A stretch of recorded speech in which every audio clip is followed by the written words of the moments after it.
Esta segunda mesa, que ya siento mi protagonismo, que me veis ahora de presidente,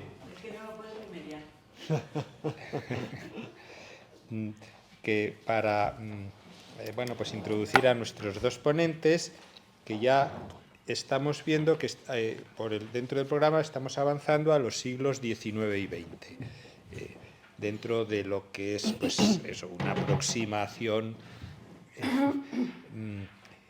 no puede ser completa, ¿no?, a lo hispano y lo americano durante todos estos 400 años. Entonces, bueno, pues lógicamente vamos a ver eso, aproximaciones, cada uno desde su punto de vista. Amparo Ruiz Palazuelos nos lo va a dar desde una visión de la literatura, el arte. Me estaba diciendo que ella estudió Derecho en Valladolid, pero se ha dedicado a la enseñanza de idiomas, y también con una vocación escurialense, que me gusta mucho esa expresión, ¿no?, porque estamos aquí, y entonces dentro de todo lo hispánico, que ella vas a hablar en primer lugar, sí, vamos a hablar de Alfonso XIII, del rey Alfonso XIII, y de estos Borbones a los que nos hemos referido, porque América, lo hispano, no solamente es con los Austrias,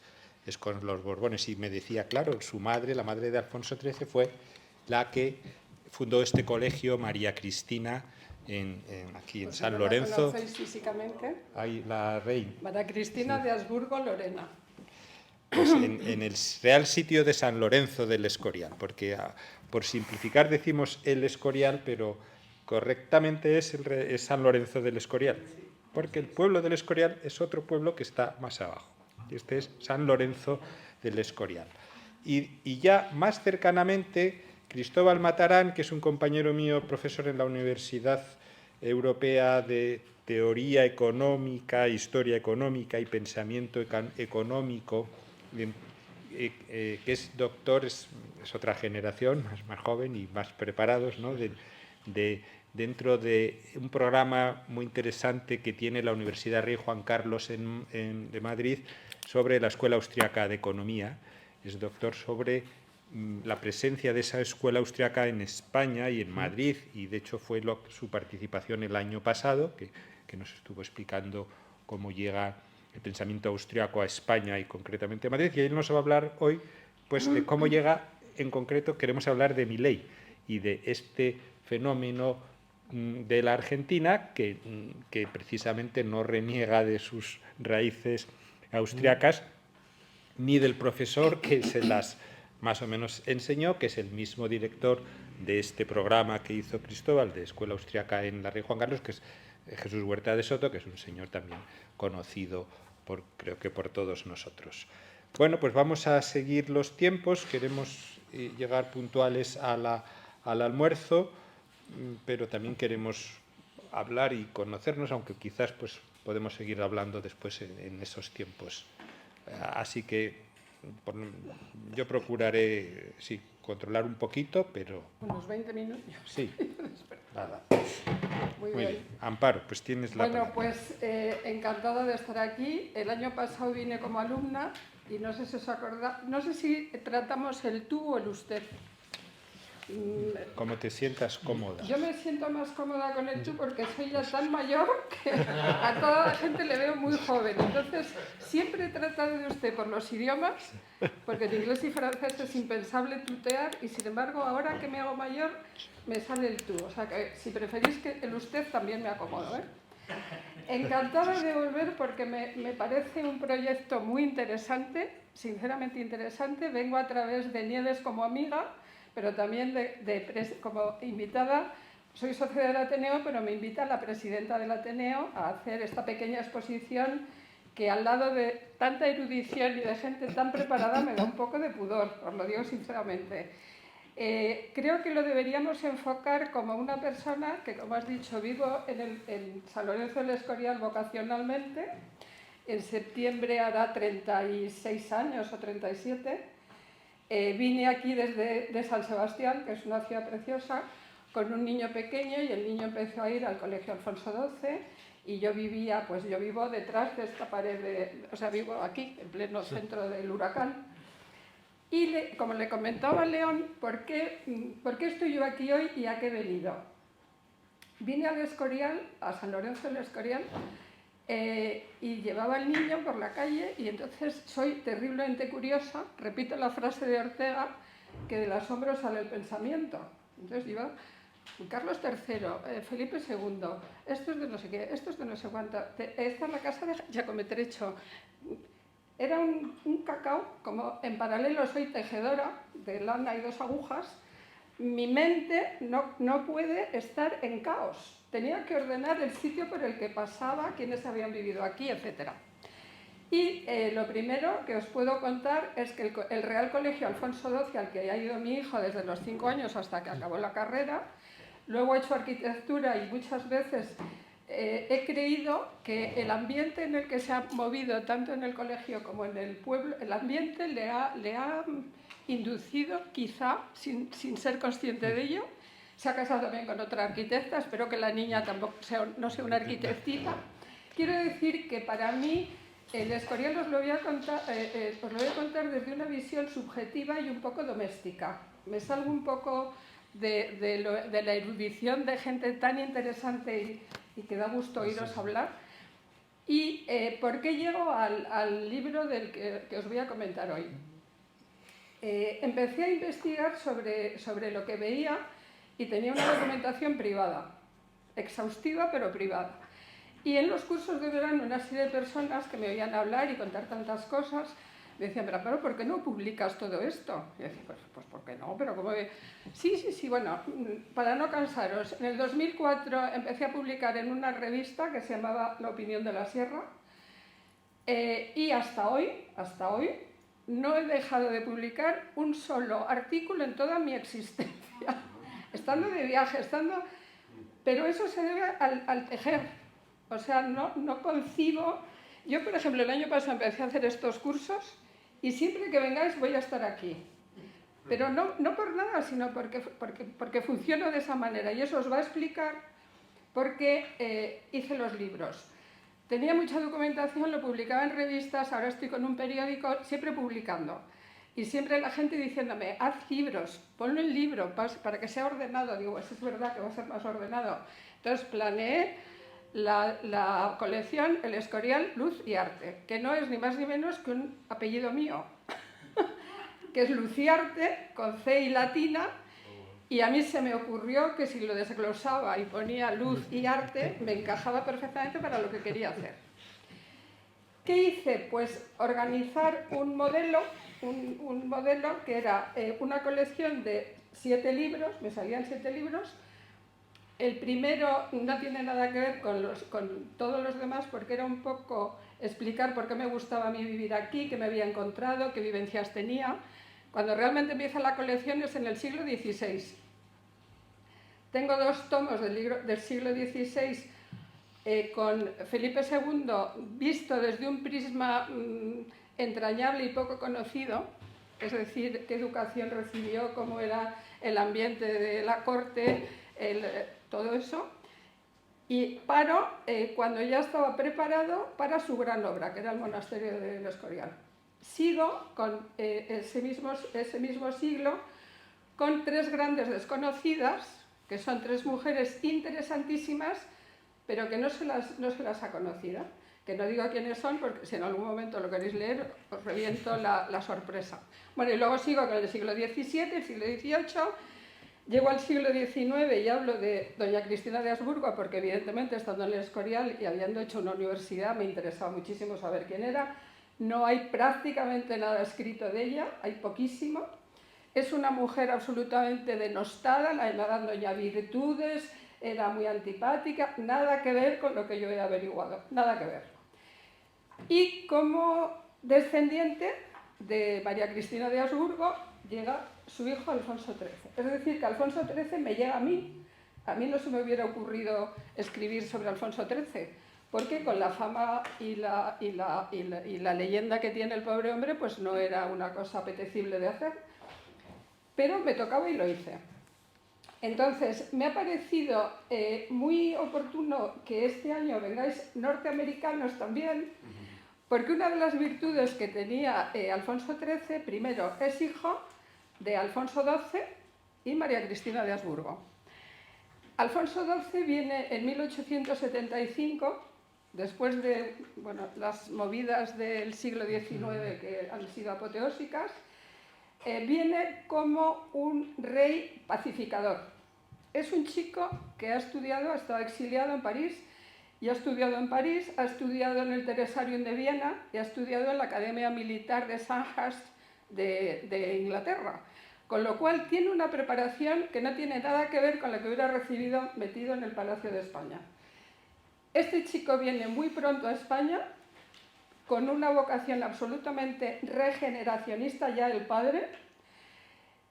Todas esas historias de Doña Mercedes y de la leyenda, bueno, pues nada, aquí sí se lee, nada que ver con esas cosas. Sí es verdad que tuvo una amante, que eso fue muy serio porque estuvo a punto de ser reina de España. Eso sí era serio. Pero este chico era muy enfermizo y murió de tuberculosis a los 28 años. Ya se había casado con María Cristina de Habsburgo, tenían 2 niñas y cuando se muere el rey, no quiero dejar de decir que gracias a la venida de este Borbón se hace la Constitución de 1876 y en el Parlamento están los 2 partidos, los clásicos, los liberales y los conservadores. El turnismo, en su caso, con Cánovas y Sagasta. Que paradójicamente la reina, siendo una Habsburgo, católica, apostólica, romana, habsburga pura y dura, con el que mejor se llevaba era con Sagasta, que era masón. Ese tipo de cosas que pasan en la historia son las que a mí más me interesan. Cotejo todo para que todo lo que diga sea cierto, obviamente, pero a mí me gusta la intrahistoria, o sea, me gusta estar por aquí y decir, pues es que esta la hizo tal y porque pasó cual. Bueno, entonces, se casa, Alfonso XII se casa con María Cristina de Habsburgo, tienen 2 niñas y se queda embarazada, y desde luego la ilusión de su vida hubiera sido darle a su marido un varón. Pero era tan voluntariosa que le prometió que tendría un hijo, y efectivamente a los 5 meses de haber muerto nació el niño, con lo cual Alfonso XIII ya no era el deseado, era la bomba para el pueblo en general. Cuando llegó un rey después de haberse muerto un hijo póstumo, bueno, este chico no llega a la corona, sino que ya nace rey, pero hay que esperar a 1902 para que tenga la mayoría de edad y firme la Constitución en el Parlamento. Sobre el Parlamento firmó la Constitución porque él ya no le tenían que coronar, ya nacía coronado. Le hacen una especie de educación del príncipe un poco por los pelos, con el padre Coloma, jesuita, hace unos ejercicios espirituales específicos para preparar al futuro rey. Es decir, que tiene una formación sólida y consolidada, tanto por el padre Coloma, que era su, llamémosle, director espiritual, tutor espiritual, y su madre, obviamente. Desde el momento cero, es una persona que tiene todas las características de los Austrias y de los Borbones. Todo el mundo que le conocía lo reconocía. De la madre de los Austrias hereda el amor al militarismo, al catolicismo y al mando. Y de los Borbones, el encanto, el don de gentes, la simpatía, la suavidad. Este chico tiene las 2 cosas. Y a mí, de todo lo que hemos estado hablando y saltándome todo lo que tengo aquí escrito, os voy a decir que lo que más me gusta en este momento decir de él es que abrió España tanto a América del Sur como a América del Norte. Es decir, que su vocación era católica. Católos es universal. Y era católico de verdad. Entonces, empieza una diplomacia, por supuesto apoyado en 1910 estaba en el poder Canalejas, que era liberal. Era un hombre cultísimo, muy preparado, católico también, pero abierto, estaba muy relacionado con la institución libre de enseñanza, gente de una mentalidad muy abierta y muy abierta también a Europa. Y entonces la preparación que tiene le permite ir, como hacía su madre está detrás, aunque no sale a la palestra, su madre está detrás del chico porque tiene 16 años. Hay que contemporizar con ambos partidos y no tiene por qué ser mejor el que sea más afín a ti. Siempre hay que buscar el que sea más afín a la circunstancia concreta del momento. Y la reina se llevaba mucho mejor con Sagasta siendo masón que con Cánovas, que objetivamente podría ser más afín a la monarquía, ¿no? Entonces, ¿cómo empieza Alfonso XIII a despuntar como persona de su edad? Un chico joven, un chico dinámico que está en contacto con Sorolla. Sorolla es un pintor que es prácticamente como si fuera de cámara, pintor de cámara, es decir, él solía decir que Sorolla era para Alfonso XIII lo que Velázquez fue para Felipe IV, era su pintor de cámara, con la diferencia de que Alfonso XIII dio una publicidad a Sorolla impresionante, pero realmente empieza todo ahí en la granja, se casa con Victoria Eugenia de Battenberg en el 2006, tienen un atentado, 1906, tienen un atentado. El tema de la vida de Alfonso XIII con la mujer y con los hijos hemofílicos y tal es para otra charla, pero no lo tiene fácil en absoluto, ni desde el punto de vista familiar, ni político, ni social, ni económico. A este rey le pillaba todo, pero tenía una sólida formación humana. O sea, tenía muy claro lo que tenía que hacer y lo que no tenía que hacer. Otra cosa es que lo hiciera bien o mal, con Sorolla conoce la institución libre de enseñanza a través de la residencia de estudiantes en la calle Fortuny número 10. Conoce a Jiménez Frau, a Castillejo, es decir, gente libre pensadora que no se cierra a tener tratos con monarcas o con el duque de Alba o con quien sea, porque el mismo director de la residencia utiliza mucho la frase de la aristocracia de la inteligencia con la inteligencia de la aristocracia. Ambos hacen un buen tándem. La monarquía, la aristocracia y toda esa gente cultivada tiene mucho más atractivo y más gancho y trae a más gente, y encima la corona desde el primer momento estuvo aportando a la residencia de estudiantes, que eso no se ha dicho jamás. El duque de Alba fue un benefactor de tal calibre que hay un banco en la residencia de estudiantes dedicado al duque de Alba. Quiero decir que este tipo de gente que muchas veces se ha dicho que podían haber formado la España que pudo ser, se quedó en el camino. O sea, no, las circunstancias lo sofocaron. En 1910 y con Canalejas empiezan a dar mucha importancia a la relación con, yo voy a hablar de Hispanoamérica, me imagino que todo el mundo conoce a Rafael de Altamira, que hace un viaje en junio del 2009 y está pues prácticamente un año conociendo y relacionándose con Hispanoamérica, porque va como delegado cultural. Es un catedrático de Historia del Derecho de la Universidad de Oviedo y le mandan como delegado cultural para manifestar que los españoles queremos retomar lazos humanos, culturales, económicos y sociales con ellos, no políticos. De igual a igual, todos ellos son repúblicas independientes, se respeta todo, pero sí se quieren mantener unos lazos que vienen de las entrañas, por decirlo de alguna manera. España, les quiere decir Altamira, España e Hispanoamérica tenemos la misma lengua, tenemos la misma religión, o teníamos, costumbres y raíces parecidas. Entonces, ¿por qué no tener una relación abierta, franca y amistosa?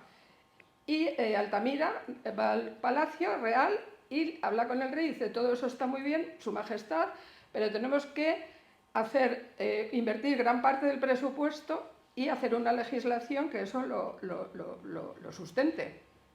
Y así hacen. Esto en cuanto a Sudamérica, a Hispanoamérica, perdón. En España, después del 98, España se ha quedado exhausta, en todos los sentidos. Los de la generación del 98 tienen ya un pesimismo a estas alturas tremendo y Altamira dice, vamos a dar un ímpetu y vamos a hacer que la nación coja energía, vamos a darla fuerza y vitalidad y vamos a retomar lo que de verdad somos y vamos a dejarnos de todos los prejuicios, vamos a procurar diluir la leyenda negra, etc. Pero eso lo tenemos que hacer nosotros. Bueno, es una especie de inyección de vitalidad, de rejuvenecimiento y de regeneración en todos los ámbitos. En el cultural, ya os lo esbozo, en el político en casa, no ni en Norteamérica ni en Sudamérica nada político, solo cultural, económico y social. Y tenemos que buscar en España misma algo que nos identifique como nación, que sea lo nuestro, nuestro. Y deciden entre varios, entre muchos, que hay dos iconos que son fundamentalmente hispanos, el Greco y Cervantes. Porque el español, el hispano en general,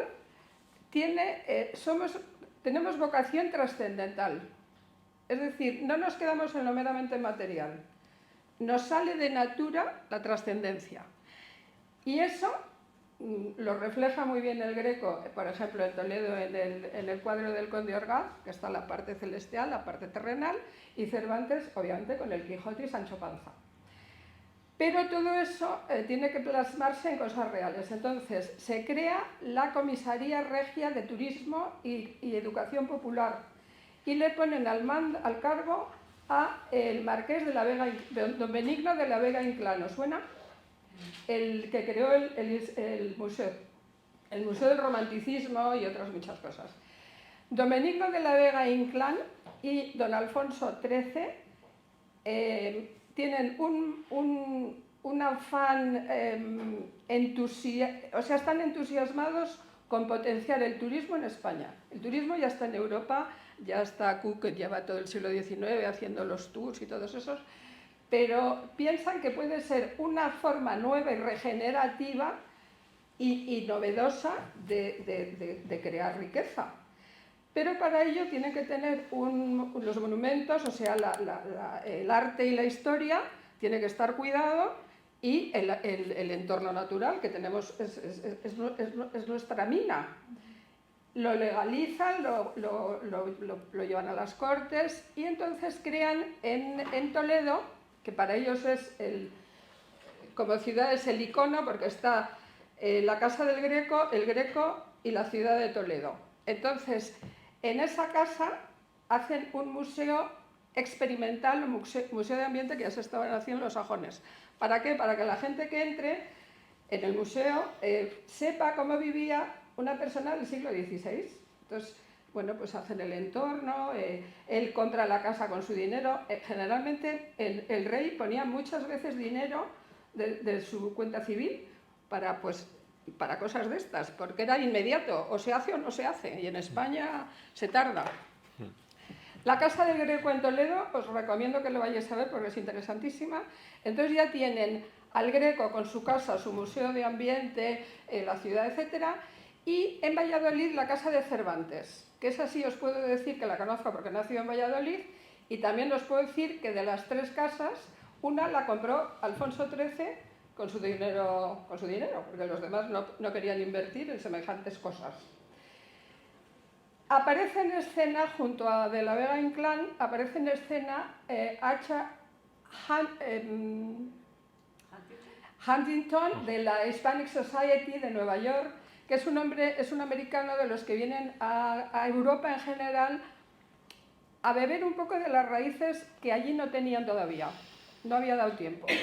Y este señor es un gran filántropo, un gran benefactor, un mecenas, también gran adquisidor de bienes, y entonces en la Hispanic Society le propone a Sorolla hacer una exposición en la que se refleje el alma de España y se hacen grandes murales, etc. Con lo cual, Sorolla, Alfonso XIII, el duque de Alba y un equipo que invierte mucho para ayudar a Huntington empiezan a poner de moda España y lo hispano. En arquitectura está el historicismo y ya se está haciendo en Norteamérica ese tipo de arquitectura, o sea, no igual, pero es decir, empieza como de una forma suave y no agresiva, empieza a calar también en Norteamérica. De la Vega Inclán hace un viaje también larguísimo, por supuesto costeado por él, etcétera, y va consiguiendo ir limando asperezas después de lo que pasó en el 98. Incluso las legaciones diplomáticas, la legación diplomática de Washington se convierte en embajada, cosa que es un paso impresionante. Eso en cuanto a cómo se acerca de forma suave la diplomacia a América del Norte y América del Sur. Hay una cosa que es muy anecdótica de la diplomacia por mar y la diplomacia por aire. En 1910 se celebra el centenario de la independencia de la República Argentina y le invitan formalmente al rey de España a participar en los actos. El rey de España quiere ir porque tiene es lo suyo, ¿no? Una persona que va a ir a su tierra, a su otro hemisferio, etcétera, pero se lo prohíben los políticos porque hay muchas hostilidades, no se le va a recibir bien, incluso puede haber un atentado, entonces deciden que vaya la chata. No sé si la conocéis, una tía, hermana de Alfonso XII, y la reciben horrible, o sea, hay unos problemas espantosos, cierran los hoteles, o sea, que no es nada fácil cómo la reciben, pero se los gana, porque es otra Borbón, se los gana. Entonces, se remueve un poco la víscera. Hay muchísimos emigrantes que han ido después del 98 a Argentina y a toda América del Sur. Hay mucha gente española que ve allí a la Borbona. Bueno, hace un viaje que es realmente provechoso para España. Y vuelven las relaciones, de hecho, hay un antes y un después. Y luego, por aire, es que en 1926, habéis oído hablar del RAID Plus Ultra. Sí. RAID es vuelo rápido. Y el Plus Ultra viene de lo de un poco las columnas de Carlos V. Incorporó a su escudo el Plus Ultra, que es más allá.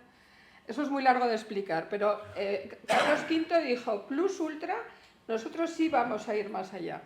Y era la fe y la cristiandad llevada a los confines del Nuevo Mundo. Entonces, un hidroavión que va a cruzar de España al hemisferio, o sea, al Atlántico Sur, en un solo viaje, porque lo habían hecho antes otros, como Portugal, pero habían tenido que hacer escalas. Y entonces llega el hidroavión, van mandando mensajes personales en todos los sitios donde va parando del rey de España, están con el telégrafo que ya existía constantemente en comunicación, y ese viaje es apoteósico. Entonces ahí ya sí que se da un paso de alta diplomacia, porque se regala el hidroavión se queda en Argentina, y me parece que se llamaba Alvear, el presidente en ese momento, traen un transatlántico de Argentina y entra por Sevilla, en fin, es apoteósico. Ese tipo de cosas es las que yo quería sacar a relucir en este contexto concreto, que creo que es lo más interesante, porque todo lo demás me da la impresión de que sobra. Vamos a dejar en Argentina. Lo dejamos ahí. Tu conferencia y pasamos entonces a la Argentina del siglo XXI con Javier Milei. Fenomenal. Que tiene un origen con Alfonso XIII. Vaya mes. Yo cuando me lo dijiste digo, bueno. No, pues muy bien. Hay un buen tejido, ¿no? Hay buen tejido. Eso es lo más importante. Hay un buen engarce. Pues Cristóbal. Bueno, gracias. Pues Pambano, muy interesante. Muchas gracias por la charla. Bueno, buenos días. Perdón si estoy un poco nervioso, pero yo me dedico como león a la docencia universitaria y no estoy acostumbrado a que la gente me preste atención en un aula. O sea, normalmente... Pero bueno, gracias. No lo he dicho, pero Cristóbal se va a casar el próximo sábado, así que... Bueno, Antes los nervios son esos. Sí, va a ser eso, va a ser eso. agradecerle. Pues nada, gracias. Al hilo de lo que contabas sobre Argentina, me pidieron que hablara un poco sobre las raíces intelectuales del que yo creo que es el único presidente de la historia que creo que se define como libertario, que es Javier Milei, que por cierto estuvo ayer mismo en Madrid. No sé, el pensamiento de Milei la verdad es que da para mucho, porque hasta que entró en política, que ha sido relativamente poco, para que nos hagamos una idea, Milei fue diputado 2 años y luego ganó la presidencia, que eso es una cosa verdaderamente rarísima. No tiene una carrera política de ha sido diputado, senador, vicepresidente, tal, no, es un profesor universitario que se dedicaba a dar clase y le empezaron a invitar a medios de comunicación, y a raíz de eso, de ver la situación en la que el kirchnerismo había dejado la Argentina, pues decidió dar el salto, primero como diputado por Buenos Aires, del 21 al 23, luego se presentó a las elecciones y las ganó. Es muy interesante lo que decías, Amparo, porque algo que es muy cierto, a comienzos del siglo XX, Argentina era uno de los lugares más ricos del mundo. Sí, de sí, hecho, sí. los españoles emigraban allí, pero barcos enteros, Sí, sí. no solo después de la Guerra Civil exiliados, sino ya desde mucho antes, pues porque era a México, por ejemplo, también, Venezuela, etcétera, pues porque era el lugar donde se podía prosperar de forma tremenda, ¿no? Que en los años 50, 60 contaba, la abuela tiene un primo en América, tiene un tío en América que se ha hecho rico, ¿no? Vete a América que emigras y allá haces dinero, etcétera, etcétera, ¿no?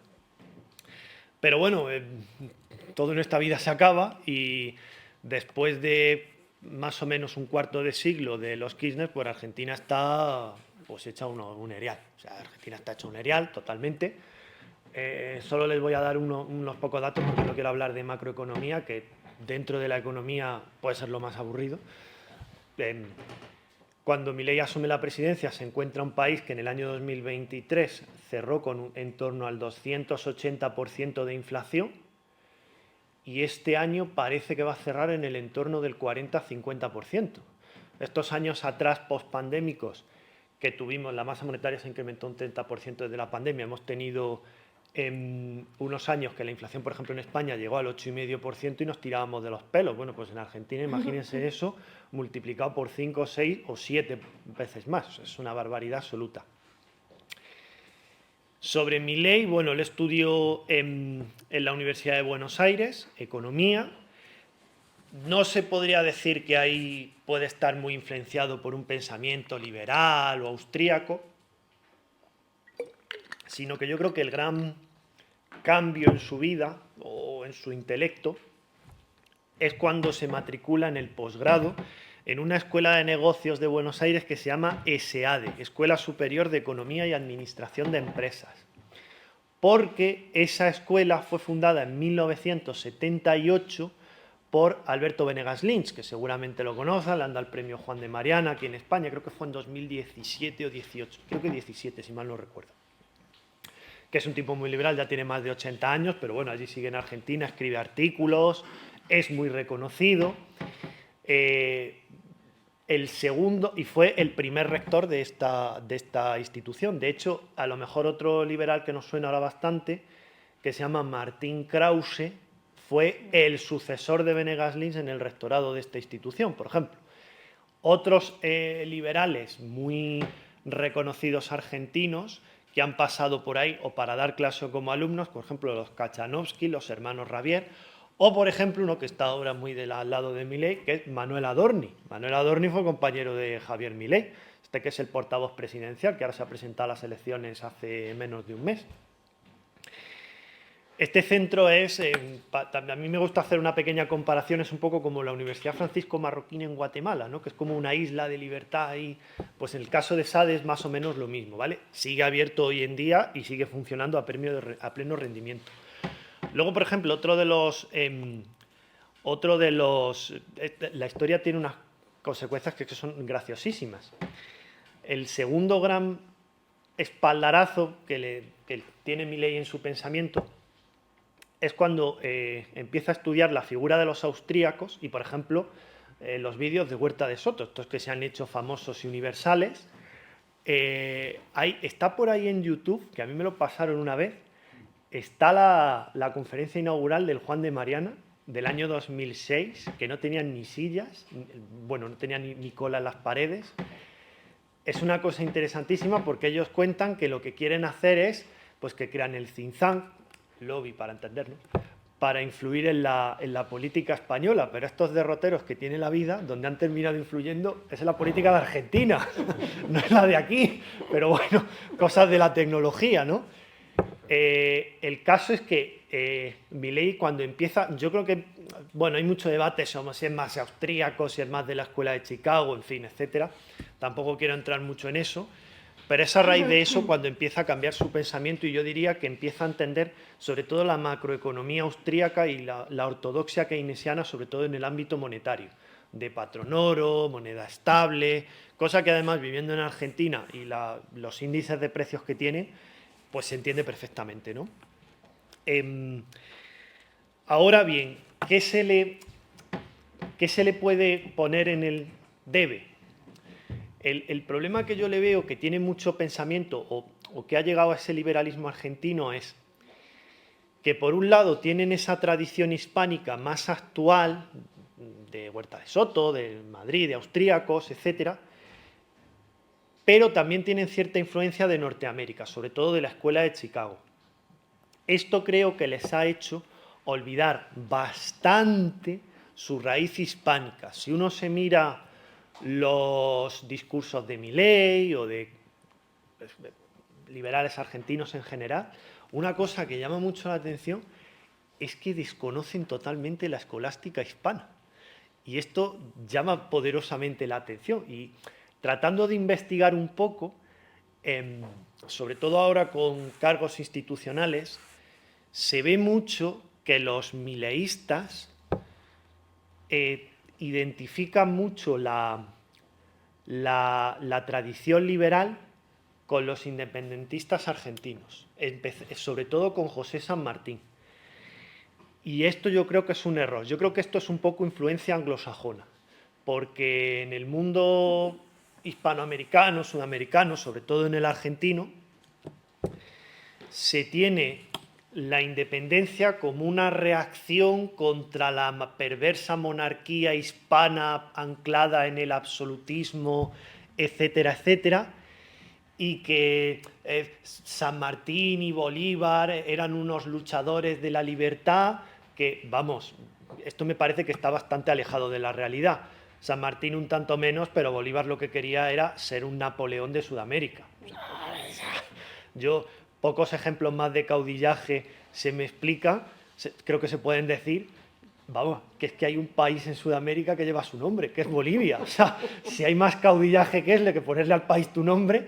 En el caso de San Martín, bueno, cuando cruza los Andes, también cuando va subiendo de Chile y llega hasta Perú para la independencia de Lima, es el prototipo de una independencia impuesta desde arriba. Es decir, el pueblo o el público, lo que pasara en Madrid allí con Napoleón, o sea, pero vamos, ni va ni viene. Tengan en cuenta que, como hablábamos en la ponencia anterior, los medios técnicos eran lo que eran, ¿no? O sea, si para el virrey le costaba 5 semanas mandarle una carta al rey, para el pueblo común es que no sabían ni lo que era Madrid. Los que vivieran en Argentina no, ni idea ni nada.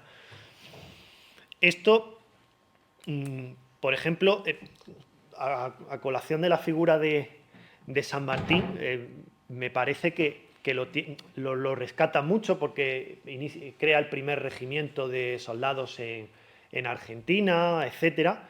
De hecho, acabó muriendo en Francia exiliado y renegando casi totalmente de todo lo que había liado, y le pasa un poco como a Bolívar, que luego en su lecho de muerte se murieron más arrepentidos que orgullosos de lo que habían hecho.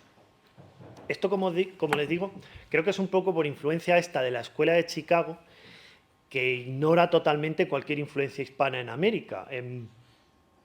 se ha dicho más que las élites criollas, esto creo que en Perú se aplica muy bien, firmaron más la independencia para intentar mantener su poder y por miedo a las represalias de San Martín o de Bolívar, que verdaderamente por un convencimiento. Es un tipo, es además un tipo de revolución desde arriba, no es que sea una revolución desde abajo, sino que estos personajes, por ejemplo San Martín, quedó fascinado por la Revolución Francesa, o sea, le encantaba y él, de hecho, es medio jacobino, creo yo, o sea, es un ilustrado, pero un ilustrado en el mal sentido, de que se tienen que imponer reformas desde arriba, un constructivismo social, como diría Hayek, ¿no? Entonces, bueno, claro, eso ha pervivido como muy patriótico, por ejemplo, en el caso argentino. También en el caso argentino, ¿sabe? Que cuando Argentina se independiza, no es que se independiza Argentina. Argentina eran 7 provincias que acabaron matándose entre ellas, pero al final la que gana es Buenos Aires. Si no, Argentina serían 7 países. Un poco como lo que iba a pasar en Norteamérica. En Norteamérica las 13 colonias iban a ser 13 países hasta que se impone este modelo federal. En el caso, por ejemplo, de Ecuador se ve perfectamente. Ecuador es un país porque había 2 gobernaciones, en Guayaquil y en Quito. La de Quito le gana a Guayaquil y si no, la de Guayaquil sería un país independiente hoy en día. En el caso, por ejemplo, de Chile, Santiago de Chile, que entonces Santiago de Nueva España y Asunción. Si la de Santiago no se impone a la de Asunción, Chile serían 2 países. Es un poco el modelo que triunfa más en Sudamérica, pero en Centroamérica menos. Por eso en Centroamérica está tan dividido en bastantes más estados, ¿no? Por ejemplo, Nicaragua, El Salvador, la Dominicana, etcétera, etcétera. Allí sí se impone más un caudillaje más personalista. Bueno, volviendo al tema de Milei, esto choca bastante porque en la Sudamérica actual, el caso de México se ve un poco más. El indigenismo se ha identificado mucho con la izquierda, ¿no? O sea, vinieron aquí los españoles, arramplaron con todo, acabaron con todo y tenemos que renegar del español porque nos invadieron, etcétera, etcétera. Ahora, como digo, esto se ve un poco más en México por el tema de, bueno, los dos, la presidente de ahora y el presidente de antes, López Obrador, porque descubrí que López Obrador es hijo de un asturiano. O sea, que me parece ya lo más, que es para volverse loco, que es que más español que tú no hay nadie. El caso, por ejemplo, tratar de identificar México con el imperio azteca también es cierto error, porque hasta que los derrotaron los españoles, bueno, que derrotaron los españoles y 99.000 indígenas más que iban con ellos, pero bueno, hasta que los mexicas también habían llegado a Mesoamérica 2 siglos antes, o sea, no son de ahí desde el Pleistoceno, que también habían llegado. En la plaza de armas de Cuzco hay un monumento, dice, en 1992, a los 500 años de la invasión hispana en homenaje a los indígenas. Y pone debajo, no podrán matarnos. Digo, pero vamos a ver, hijos de mi vida. Si españoles allá había, ¿cuántos? Un 1% de los ejércitos, los demás eran unos indios contra otros, ¿no? De la misma forma que se dice que la conquista fue la de unos indígenas contra otros, la independencia es sobre todo de esas élites criollas, no es el pueblo que se subleva contra la monarquía, etcétera, etcétera, ¿vale? En conclusión, esto me da, y ya para terminar, si quieren hablamos un poco, que es la parte más divertida. El liberalismo en Argentina se ha quedado, yo creo que absolutamente cojo, porque no conoce para nada la tradición hispánica. O sea, la ha olvidado, pero de forma... no es que la ha olvidado, es que es ignorante totalmente. Están más influenciados por Norteamérica, Escuela de Chicago, Escuela de la Elección Pública, Gary Becker, Milton Friedman, etcétera, etcétera. Pero es muy difícil encontrar académicos, por ejemplo, que intenten estudiar la tradición escolástica en América. Y el año pasado, como en la ponencia tuve ocasión de contar, y este año he ido encontrando más, hay varios obispos, teólogos, gobernadores, virreyes, etcétera, etcétera, que pasaron por la Universidad de Salamanca, que conocieron la tradición salmantina y se la llevaron a América. pero se han quedado, bueno, ahí estarán sus libros en la Biblioteca Nacional escondidos, pero que está totalmente ignorado. Entonces, quiero poner una pica en Flandes, nunca mejor dicho, y contar un poco pues, que este liberalismo en Argentina no tiene una raíz tan norteamericana como pueda parecer, sino que está más a este lado del Atlántico. Muy bien, Cristóbal, muchas gracias. Pues esperemos que Vamos a aplaudiros. Vale, gracias.